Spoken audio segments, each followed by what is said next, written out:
famous for our world-class restaurants, incredible music, and colorful architecture. But we're also a city where the cocktail is king. A city that knows how to let the good times roll.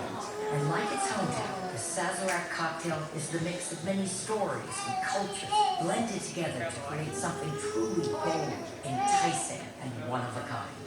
The cocktail gets its name from the distinguished brand of French cognac, Sazerac Fils. From his French estate in Moutier-sur-Beaune, patriarch Bernard Sazerac began exporting his family's cognac to the U.S. in the 1780s. Later, his son Laurent sold the spirit to thirsty drinkers around the world. And by the 1850s, Sazerac Fils poured into New Orleans bars, then called coffee houses. Around the same time, legend suggests that it was New Orleans pharmacist Antoine Peychaud who first mixed cognac with his Peychaud's bitters, a secret blend of aromatics and spice. Sazerac cognac and Peychaud's bitters would become the base of what we now call the Sazerac cocktail.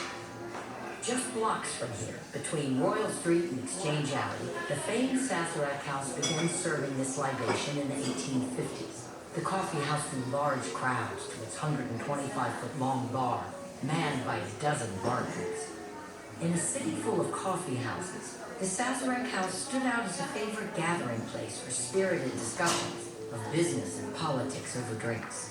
It was here that the cocktail's popularity grew, even after Thomas Handy replaced French cognac with American rye whiskey. House bartenders, including Billy Wilkinson and Vincent Murray, added a dash of absinthe to the recipe, and the Sazerac cocktail as we know it was born. By the turn of the 20th century, the Sazerac cocktail was bottled as one of the first pre-mixed drinks, allowing thirsty locals to enjoy the taste of New Orleans at home. But all that changed in 1920, when the 18th Amendment outlawed the production and sale of alcohol. The Sazerac House was forced to close its doors. Prohibition, however, didn't end New Orleans' celebratory culture. Locals took their drinking underground. Hidden bars known as speakeasies flourished. One local counted 74 within just 9 blocks of the French Quarter. As Prohibition came to an end in 1933, the Sazerac cocktail was once again back in style.